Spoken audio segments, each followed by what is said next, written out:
Take charge of your thoughts. Take charge of your life. Psychologist, author, speaker, musician, former professor, and the host of Love and Life, Dr. Karen Anderson Averill. Welcome to Love and Life. I'm Dr. Karen Anderson Averill. We're living in an unpredictable and unprecedented time. In the midst of a global pandemic, the sort of thing we've learned about in history classes, not the sort of thing we thought we'd live through ourselves.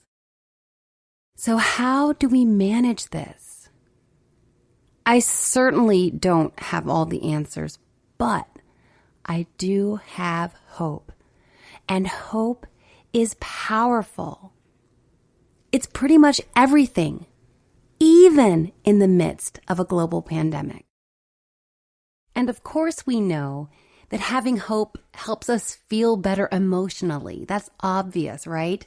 Hopeless people are pretty much the opposite of happy. But as it turns out, having hope impacts our physiology too. According to Jerome Groopman, author of The Anatomy of Hope, quote, researchers are learning that a change in mindset has the power to alter neurochemistry. And this is something I explain in episode 52. Neuroplasticity is your superpower. So if you're interested in unleashing your superpower, please check out that episode. Groopman's research also finds that hope can help us even in the midst of illness. Groopman notes that belief and expectation are two key elements of hope, and these release the brain's endorphins, which blocks pain. He goes on to explain that, quote, in some cases, hope can also have important effects on fundamental physiological processes like respiration, circulation, and motor function.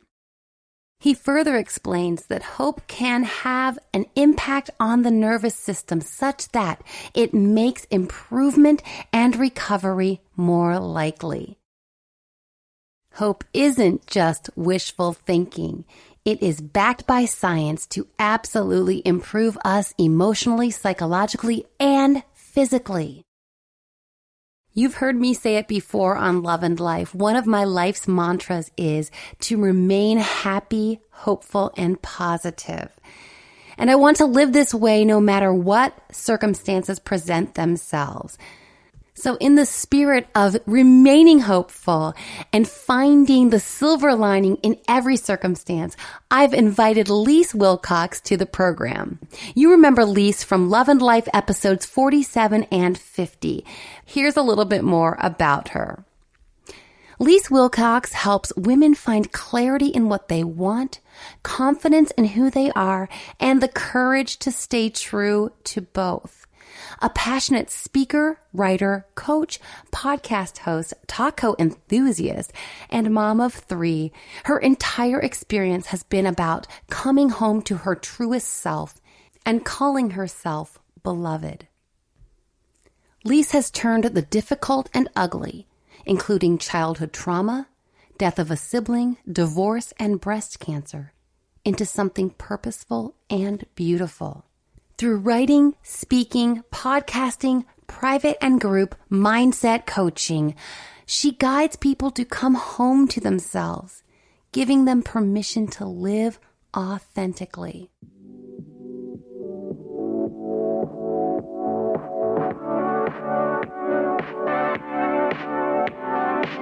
Leisse, welcome to the program. Thank you so much. It's so good to hear your voice kind of in person like this. From over our headsets. Exactly.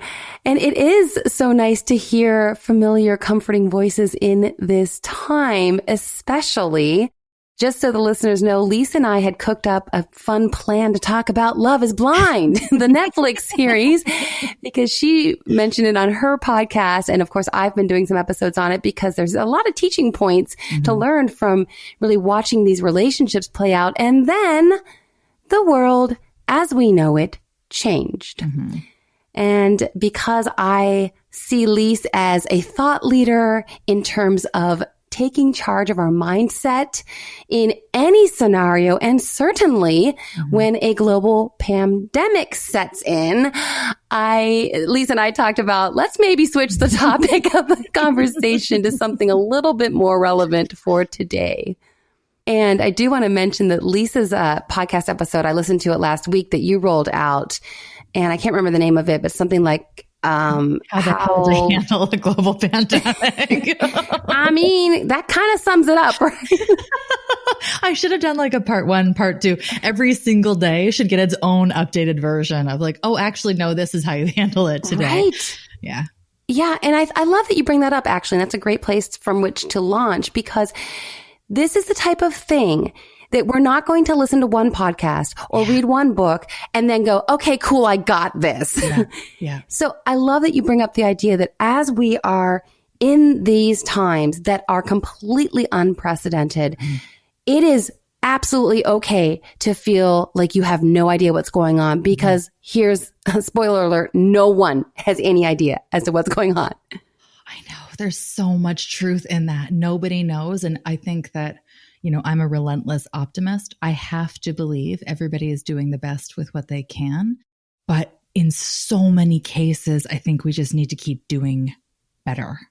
Yeah. Like we just need to be doing better. And always where that, I think we're so aligned on this, that whenever you feel like you don't have any control over anything, that's the moment you have to catch yourself even thinking that and press pause and come back to, hang on a second, I actually always have control over one thing and one thing alone. And that is how I am choosing to respond to this. And on a massive global scale, like the crisis that we're in right now, part of what that response means is how we're engaging with not only the media, the news, with our peers, in person with our peers, what we're saying, the conversations that we're having, really how we're responding en masse to what is happening externally to us. And of course, that's really it. That's everything. And yet it can be so overwhelming, and people go, but I can't control. My thoughts are racing and I don't even know how to control my response to this because it is so unprecedented and because it's foreign to me. It's foreign to everyone. So those feelings of feeling overwhelmed are so normal and to be expected. Would be bizarre if you didn't feel them right now. Yeah. But I love what you're saying is even in that moment, there's an opportunity to examine yourself and still feel some control in terms of controlling your response.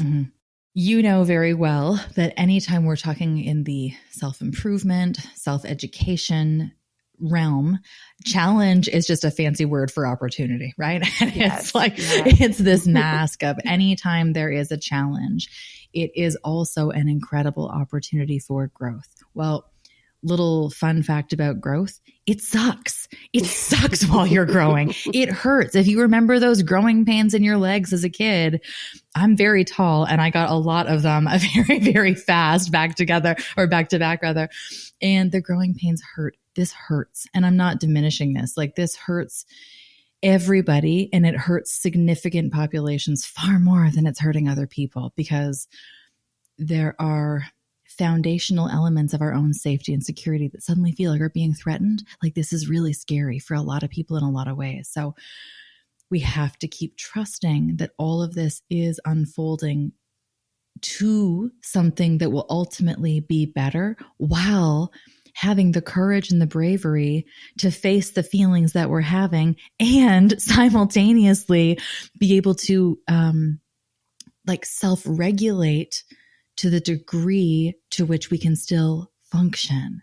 It's such a big ask and it's kind of the only way to do it. It is a big ask. As you're talking, I'm thinking, I don't know that I'm quite that enlightened, Leisse.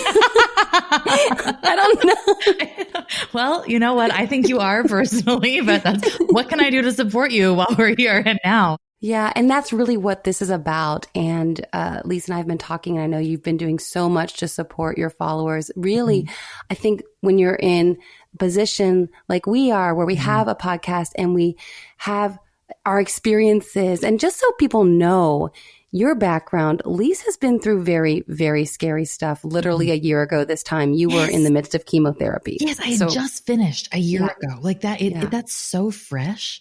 Yeah. And I want people to understand that in case they don't know your background, they might be like, oh, well, maybe with her little life, this isn't so scary. Well, guess what? No, Lisa's faced fear. She has literally.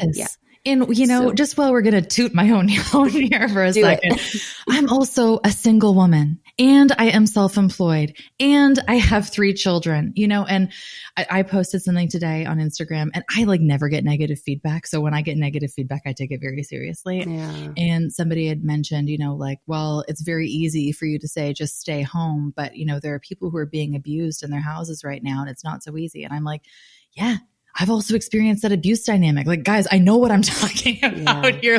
There's been a lot of adversity. It's not a cakewalk. It's not Princess City over here. This is lessons learned through a life of living that is informing every single word that I speak. I know. I don't get a whole lot of negative feedback either. I think we both have been very intentional to try to build community of positive interaction, no negative vibes here kind of thing. And which I love about you and your community. And so I'm the same though. If I get something, I go, wow, gosh, it really hurts. Just frankly. I'm like, wait, what do I need to support you in this moment? How can I help shift your own mindset? But anyway, yes, I'm doing the best that I can to speak to with all of the mindset stuff. Again, it comes down to every individual actually can control one thing, and that is how they respond. And that is seriously regardless of circumstance. Is it harder for some people? 100%. Is it easier for others? Yes. Yeah. The fact remains, though, it is always a choice, and it's always your choice, and nobody else can make that choice for you or take it away from you. And that's how you ultimately create this radical shift in agency in your own life, right? And I would encourage folks, because this is what I have done in the past when I felt that during love, of course, it was always just my Achilles heel and the breakups and the depression and the ruminating and I want him back. One of the things I would do, and this really is relevant to now because, these strategies, like you said, global pandemic, that's up there as far as the intensity of this whole thing. But really, these strategies are for everything and every time, and they really generalize. So anxiety techniques that you may have heard on someone's podcast about dealing with social anxiety absolutely apply to a global pandemic scenario such as we are in. And like I was saying, when I have been in the situation with trying to get my mindset straight, knowing that's where my power lies and knowing I'm giving up my power when I continue to stay in that negative space, I would inundate myself with positive messaging, even when it felt phony. It didn't feel like what I wanted to do. What I wanted to do was turn on the radio to sappy love songs and cry, cry in your beer is the expression. but I wouldn't let myself. I would force myself. You're going to go listen to Joel Osteen. You're going to listen to one of these thought leaders who is full of positive content and positive messaging. And that's what you're providing in the midst of this. And it's really about that taking charge of your mindset. Very intentional. Very much putting yourself in front of positivity, hope, belief. Well, I mean, that's the thing. And this is so nuanced, right? This is so nuanced. I think that one of the keys to our emotional awareness and our emotional intelligence is exactly that, is being very mindful of what we're feeling and addressing that. So you can actually get to the point of oh, this is what depression feels like. This is what anxiety feels like. Oh my goodness, there's loneliness again. That's what it feels like. When you have the courage to name those feelings, it strips away the shame of their intensity, because those negative, quote unquote, feelings are really icky, right? Yeah. They're really heavy.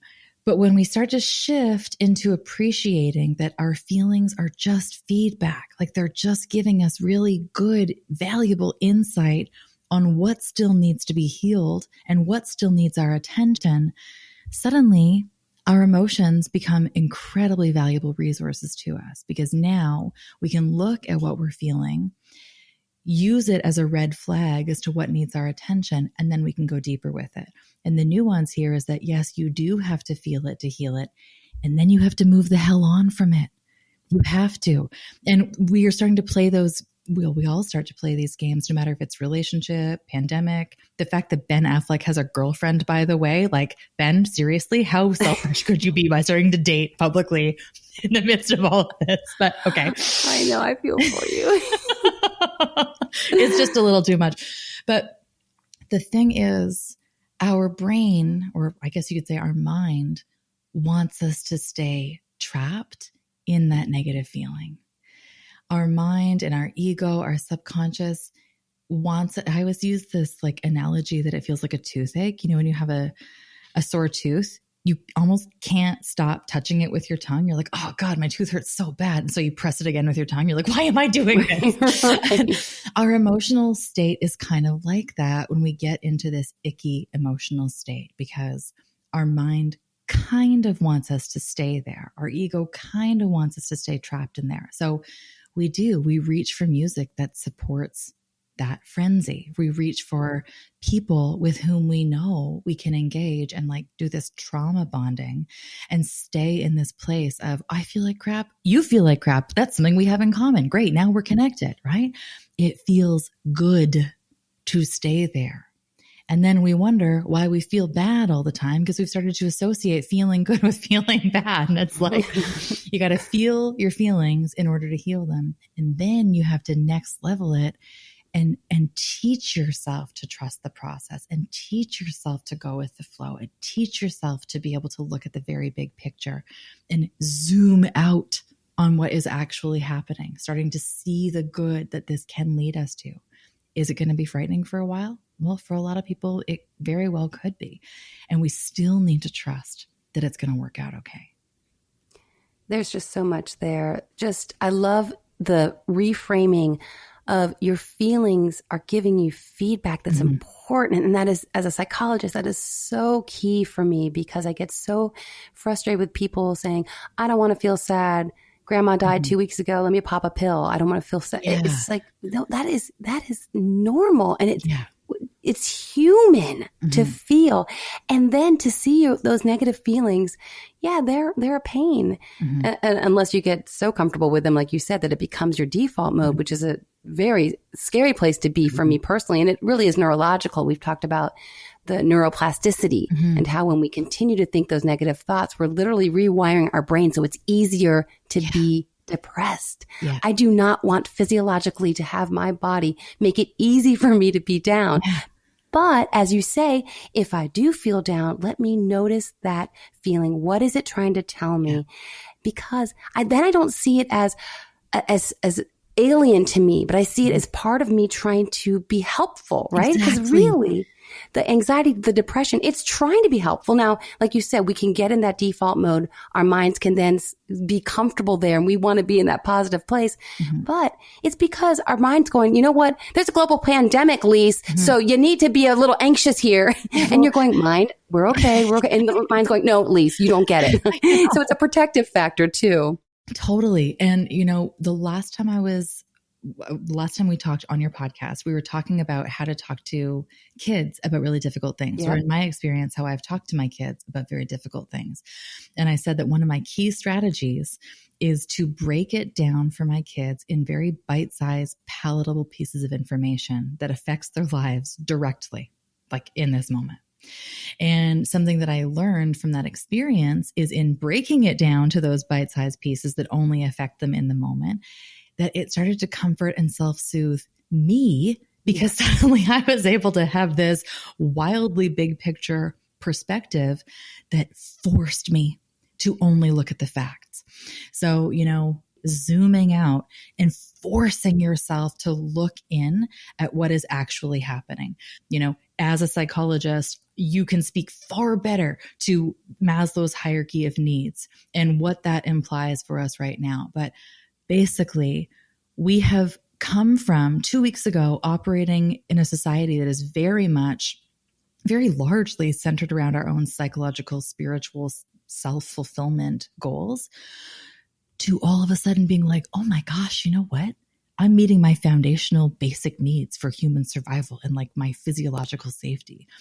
That's a huge shift. So because we're all still animals and we're still operating with very much a genetic code calling a lot of the shots as to how do we respond, this has been a huge trigger for us at a primal level. So being able to engage a more conscious or more rational part of our brain and zooming out and being like, okay, yes, this is what is happening in the economy. This is what is happening in our hospitals. How does that affect me right now? What do I have control over? How can I help somebody who seems like they might have less control than me? And suddenly we're not running through the streets screaming fire, fire, fire. We're actually starting to shift back into a place of agency and responsibility of how we're going to handle this, right? Not letting ourselves get caught up in the moment of just being scared. The language that we're using in our conversations is one of those slippery slopes. Because I don't know about you, but like every email, every Instagram message, every corporate newsletter I've ever subscribed to in the past 20 years is opening up their statement with, this is a very difficult, painful time for all of us. We are all having a hard time coping. It's like, okay, hang on a second. If that's the language we're all using, then what we're accidentally doing is reinforcing what a terrible experience this is. And it's like, oh my God, now we got to zoom out of that too and start shifting our language even to start shaping this experience and being like, okay, with compassion, here's how I'm going to speak to my audience, my friends, my family members, whomever. How do I just use compassion instead of language to help soften this whole experience, and appreciating that we can only ever go moment by moment and focus on what is happening in the present moment. And language is so powerful, and it's completely a reflection of our mindset, and it informs our mindset. It's a two-way street or a feedback loop therein. And it's tough, Leisse, because I think, again, on the social media platforms, you have folks who can be very polarizing. And like you said earlier, you say something about, I don't even know what you said, but you said something positive and someone goes, don't forget about the people who are cooped up with an abuser. It's like, I don't know that these are mutually exclusive. I can say this and it doesn't mean that I negate the concern and that I don't care or have any compassion for people in that situation. So it's kind of rough because a lot of this, people have pushback based on where they are in their own kind of psychological growth and development. Dan invented it because I kept burning my tongue on my black coffee. And then we realized the Perfector could do so much more. It's the only way to brew coffee or tea and then immediately ice it for iced coffee or iced tea without watering down the flavor. It also brings bourbon to a perfect chill, again, without diluting it or bruising the flavor notes. But my favorite application, wine. The Perfector takes your room temperature red to the recommended low 60s in just 20 seconds. And as a bonus, the Perfector aerates your vintage as well. Check out all the Perfector's applications, including bringing white wine to its most flavorful temperature at drinkperfection.com. Love and Life listeners can use promo code PODCAST at checkout for 20% off your Perfector. Leisse, I want to circle back to the benefits of having some intention and some a protocol, so to speak, for how to talk to children in this time. I'm imagining people cooped up at home, and certainly they're going to have some distractions, play board games. There could be some really lovely family moments happening, which you are posting on Instagram, which are adorable, by the way. You guys dancing in your kitchen. But I think it's a real concern. And because of your Montessori background, you are very well equipped to talk about how do we present information that's terrifying us to our children such that we don't terrify them. And also, as you mentioned, you alluded to the benefits of when we break this down to this tangible way, it also helps us process and maintain composure in the midst of all this. Well, and okay, I'm going to answer this in a roundabout way because that's my style and that's how I function best.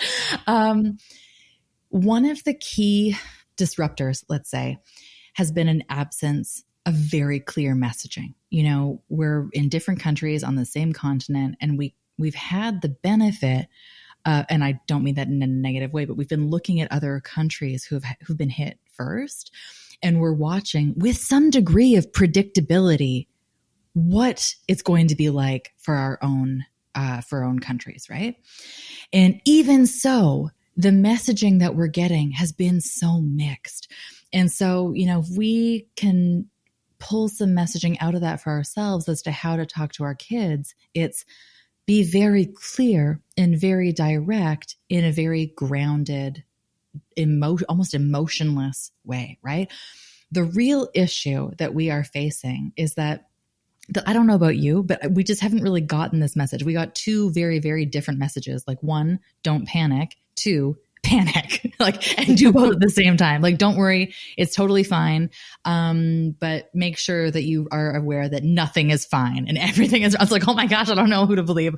The messaging is that we are operating with a healthcare system that is super maxed out. Our system is stretched thin for resources, for people, for materials. It's so maxed. Our healthcare system cannot handle another 100, 1,000, 10,000 people coming into it because it will collapse. This is the real problem. So while this is an illness that, most people might not get, or if you do get it, it probably won't affect you in any negative way. The people that it does affect, it hits them very hard, and the healthcare system can't support them in the way it's been designed to support them. So that's the real messaging here. And that's the messaging for our kids in a much more kid-appropriate way, to say, listen, there is this virus going around. It is very similar to the flu, and it's very, very contagious. And because we want to help protect everybody around us in our community, in our country, in the entire world's population, what we can do is just hold off. We're not going to school. We're going to be at home instead. When we go to play, we have to be very careful that we're not going to play with other kids, or, we got to be very careful about staying in our backyard, or that we're just going out for a walk, what have you. It's fair to say to your kids, this is new, and this feels scary to all of us. So if you're feeling scared, let's talk about it. If there's something on your mind, let's talk about it. Using those moments, yes, to spend that time with our kids, and also being very conscious that for a lot of us, we are now trying to do our full-time job and full-time parent our kids at the same time from our living rooms. And that is hard. I have 10 years of education under my belt, and that's hard. And so it's there are so many layers to this. By being very specific, being very intentional about how we're parceling out information to our children, and also being very aware. I'm posting dance parties in the kitchen with my kids, but what I'm not posting is the 28 minutes it took to get to that moment of squabbling between siblings and parents, and me being like, oh my gosh, I just need 30 minutes of quiet so I can do this. There are so many layers to this, that this is the time to have even more compassion for ourselves than we've ever had before. We're all just figuring this out. And I think that when we're really real with our kids and our families about that I'm going to make mistakes. I might have a shorter temper. I might say something that, comes out the wrong way. Being very honest about that and very connected, very communicative, I think is, again, the only option we have here.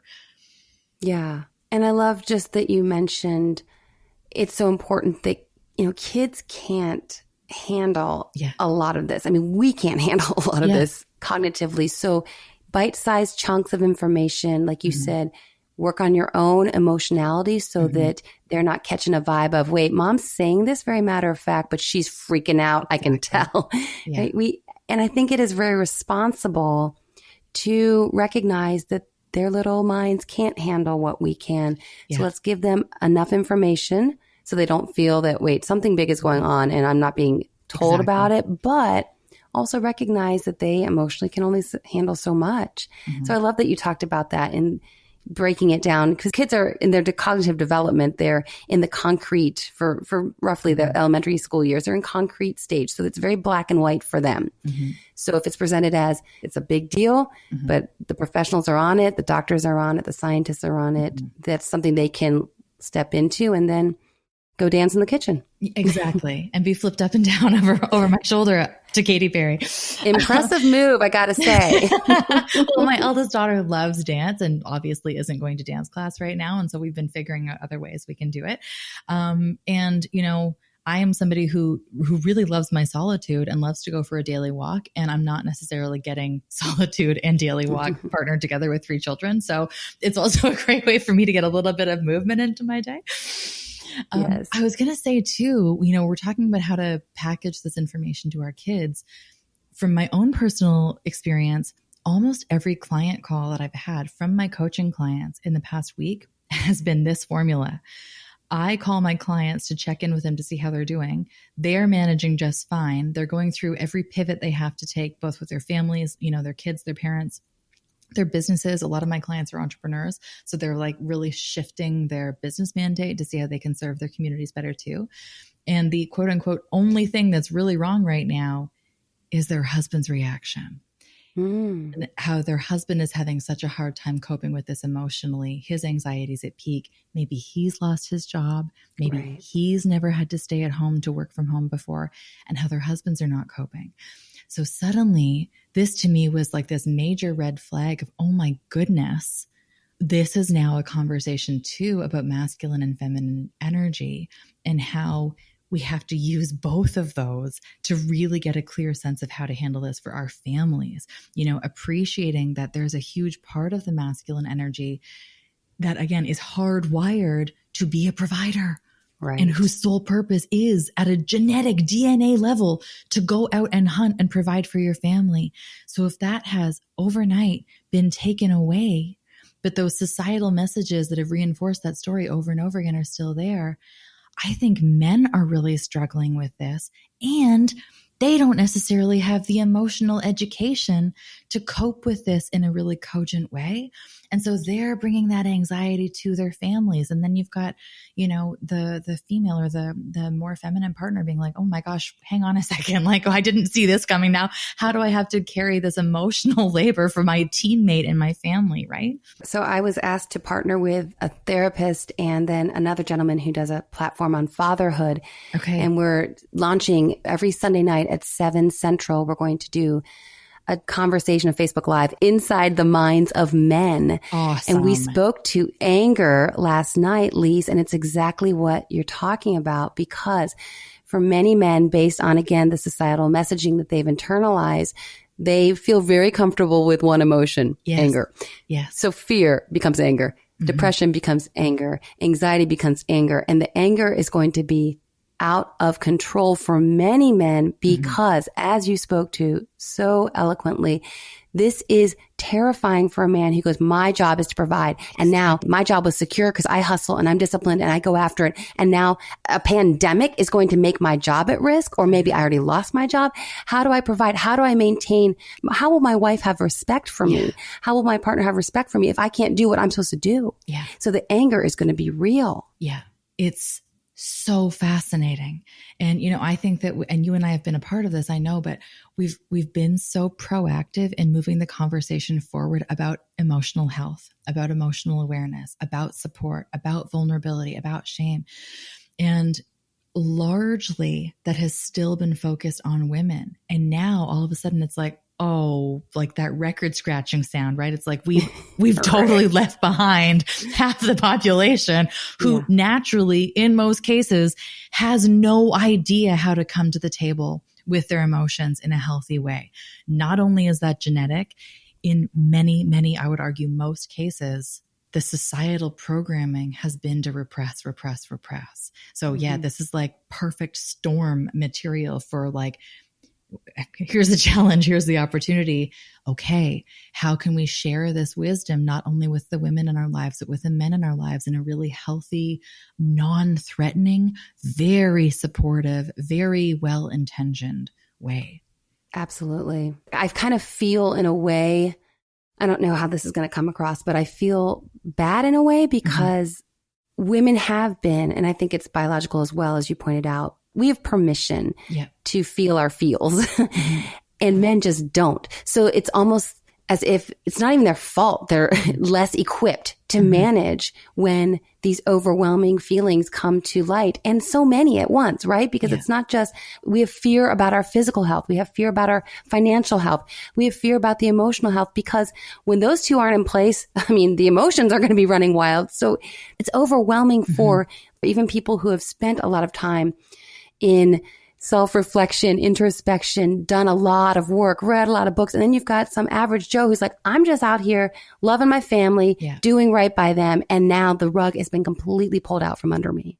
One of the beautiful illustrations that I love to paint, like a really visual picture on what this feels like, is so often, you know, you said that it all just presents itself as anger, right? Even though it's actually several emotions embedded in one, the large part is fear. It manifests as anger.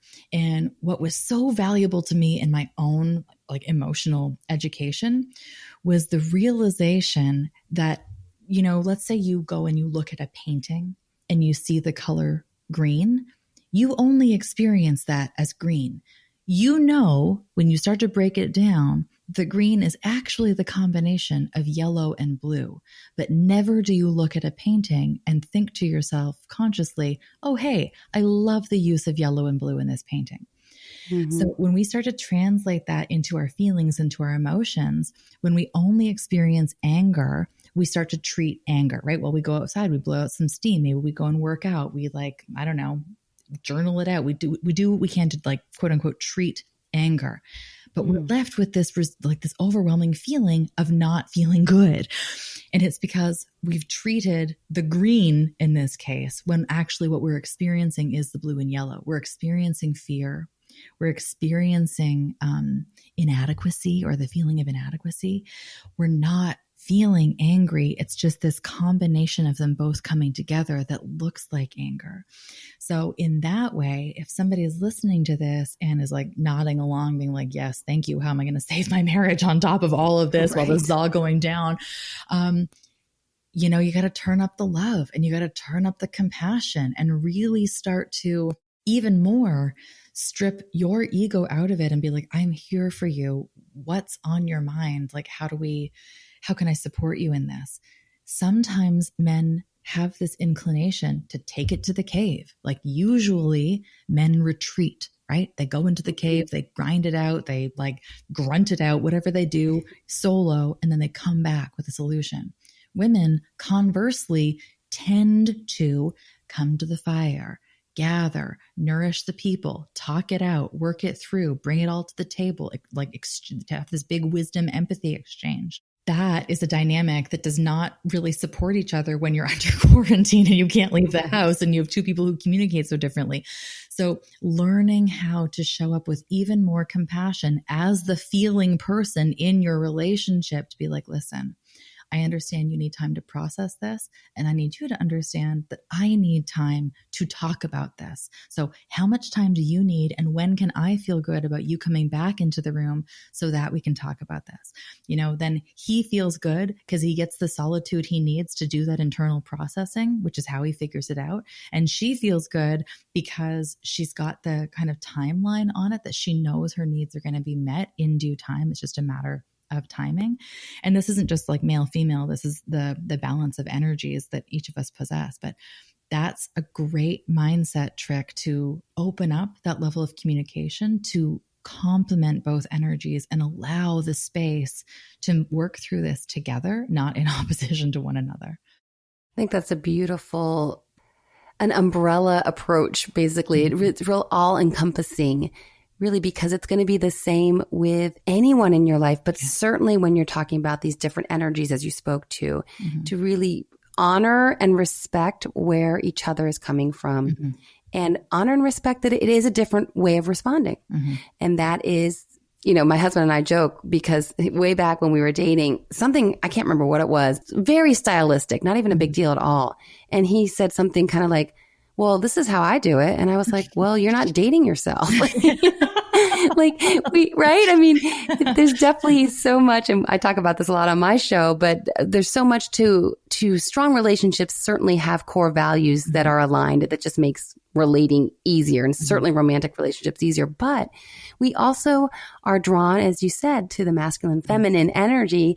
And we need to honor and respect that there are different ways of processing that we can actually connect over, though, as you're saying, giving each other permission to have that honest response, but also saying, hey, we are in relationship. We've chosen to be together. And of course, in the case of we've got a family, and it's important that we stay strong as a couple in the midst of our own individual experience in this. Yeah, exactly. Exactly. If you're single, you've likely heard it all. You've been told you're too picky, you should just get on another dating app, or that you're not trying hard enough.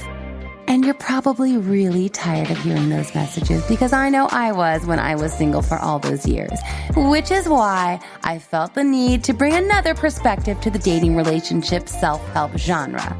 Single is the new black, don't wear white till it's right, is my take on what the single life can be if we refuse to settle, we know that we're worth an extraordinary relationship, and we refuse to fall prey to single shaming. Trust me, it is a different self-help book.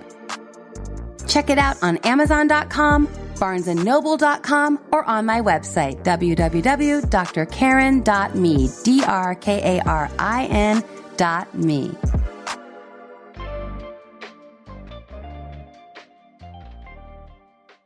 Well, Leisse, anything else for us as we try to navigate these very dicey and unprecedented waters? Overarchingly, I really believe that hope is essential. Optimism is essential. I believe adamantly that love does always win. So even if it feels unsteady or unshaky or unknown, I think being able to, zoom out, see things for what they are, and really just trust this is moving in the right direction. Certainly that is what helps me in my own life. I know that helps my kids. I know that helps my clients. So if I can offer that, it's to keep on keeping on and really just trust that this is going in the right direction. Even if it feels like it's off course right now, keep trusting that it's going in the right direction and keep showing up the best you can with what you have as yourself and being of as much service as you can to support others as they're going through this as well. And I know you posted this, and I think it's from Mr. Rogers, the idea of look for the helpers. Yes. I love that. Me too. Again, the media does not support us to look for hope and help. It really doesn't. It trains us to look for fear and people ripping toilet paper out of each other's hands at Target. Like, it supports us in tearing each other down. I don't think that's an accurate reflection of what's happening right now. I can tell you from my online communities, I can tell you in my own community where I live, my network, what is happening is that people are dialing up their service. People are dialing up it's not about me. It's about us. What can I do to support you in this? What can I do to help you?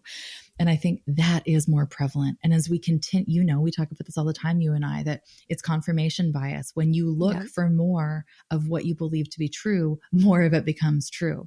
So if you teach yourself to look for the good and to look for the love and to look for the helpers, you will start to see more of it. So demand that you start to see more of it. If that means you put up a news diet that you don't watch the news anymore, or you only watch it 20 minutes a day, once a day, do that, but teach yourself to look for the good and more of the good. And that will continue to find you, and you'll be able to use that so that you can help more people in the end. And it really is that simple. It really is that complicated, that when you look for the helpers show up, and then you get to be one of those helpers too, right?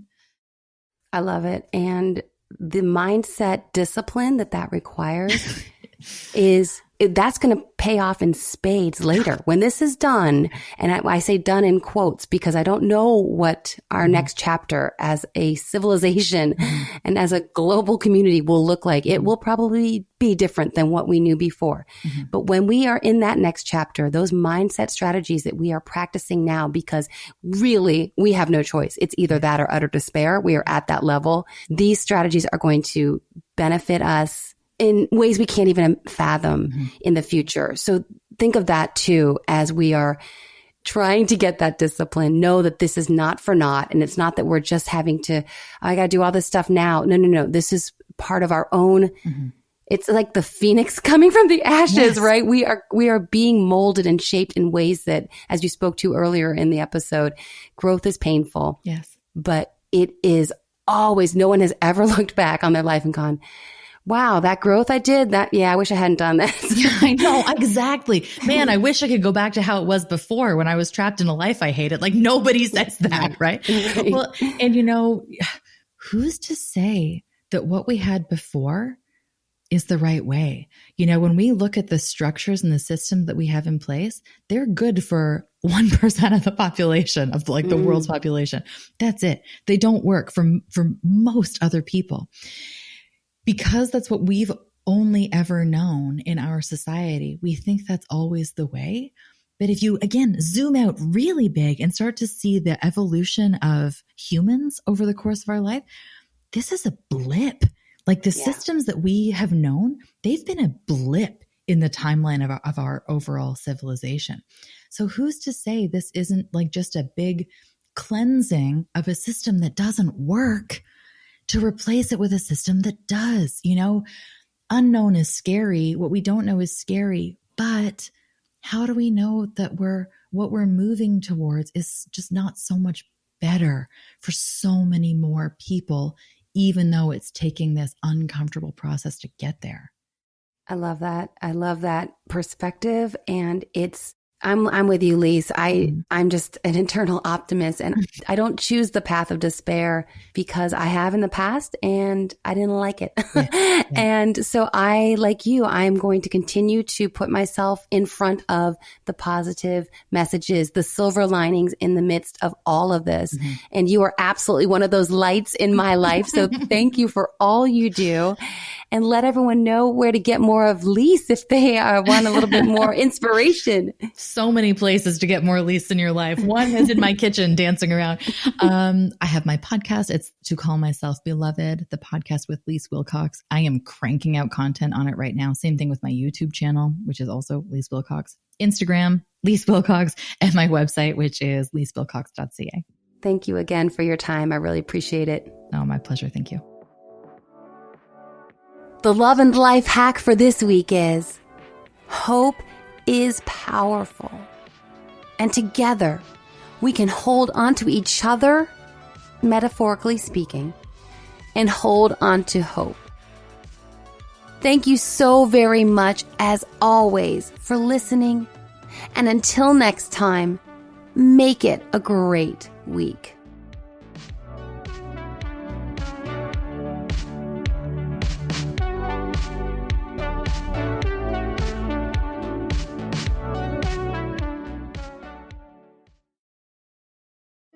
Love and Life is produced by Tim May and host and executive producer, Dr. Karen Anderson Abril.